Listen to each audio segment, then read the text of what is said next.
Hello and good day. Welcome back to our class.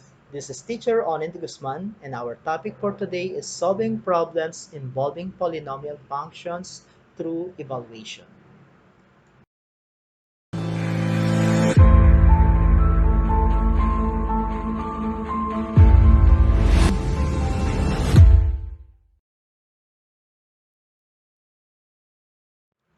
Let's recall that the polynomial function is a function of the form p of x is equal to a sub n x raised to n plus a sub n minus 1 times x raised to n minus 1 plus until a sub 1 x plus a sub 0, where a sub n are real numbers called coefficients and n is the positive integer and a sub n times x raised to n is the leading coefficient. A sub n is the leading coefficient, a sub 0 is the constant term, and a sub n is not equal to 0. Let's have our example number 1. Suppose a windmill generates power based on the speed of the wind. This is represented by the polynomial function p of s is equal to s to the fourth power divided by 1000. So this is the equation, where s represents the speed of the wind in kilometers per hour. If the wind speed is 15 kilometers per hour, how many units of power of p of s can the windmill generate? So in order to solve this word problem, so let's start with the given. So take note that p of s, or the equation, is equal to s to the fourth power divided by 1000. So this is our equation or polynomial function, wherein s is equal to 15 kilometers per hour. So we want to know what is p of 15. So again, we will use the evaluation. So P of 15 is equal to 15 raised to the fourth power all over 1000. Again, to simplify this further, I have 15 to the fourth power is equal to 50,625 divided by 1000. So therefore, P of 15 is the same as 50,625 divided by 1000 is equal to 50.625. So again, so the windmill can generate 50.625 units of power if the wind speed is 15 kilometers per hour. Let us consider problem number 2. The number of citizens N of Malanday is predicted to increase and can be modeled by the function of N of t is equal to 70 to the fourth power minus 40 cubed plus 150t plus 17,500. After 3 years, how many citizens will be residing now at Malanday? Now, in order to solve this problem, again, we'll start with our given. So the function n of t is equal to 7t to the fourth power minus 40 cubed plus 150t plus 17,500 such that t is equal to 3 years.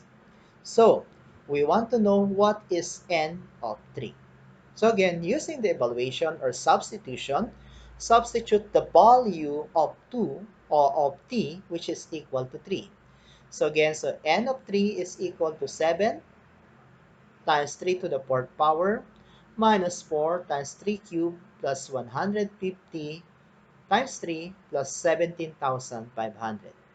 Simplifying it further, we have here n of 3 is equal to 567 minus 108 plus 450 plus 17,500.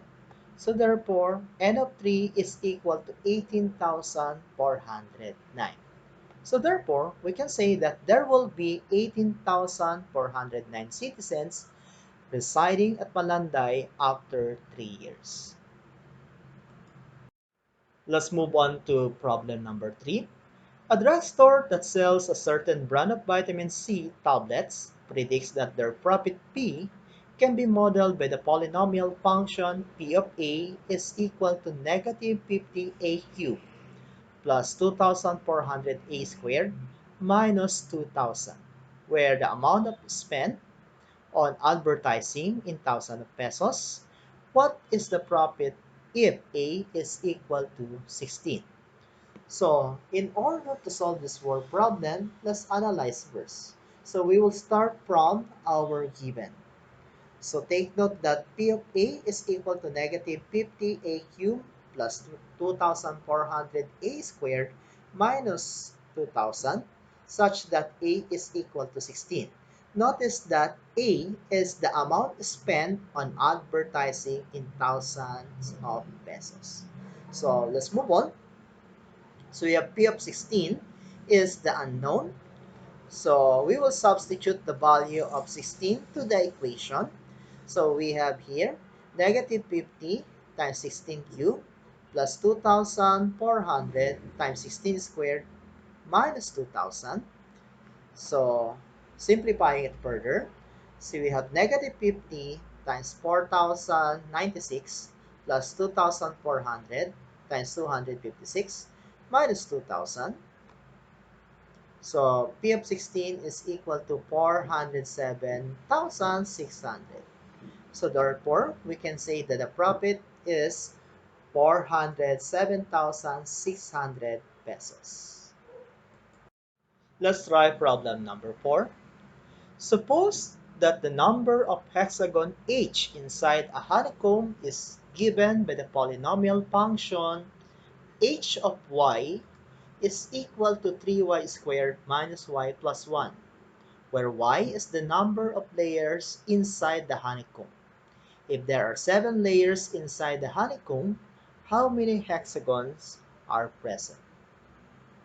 Again, in order to solve this problem, let's start from our given h of y is equal to 3y squared minus y plus 1, such that we want to find out what is h of 7. So here, we want to find out how many hexagons are present inside if there are 7 layers inside the honeycomb. So again, we will substitute the value of y, which is equal to 7. So we have 3 times 7 squared minus 7 plus 1. So we have 3 times 49 minus 7 plus 1. So we have here h of 7 is equal to 141. So therefore, we can say that there are 141 hexagons. So that ends our discussion today. Again, this is teacher Onin. Do not forget to subscribe to my channel so that you will be notified about my new videos. Thank you.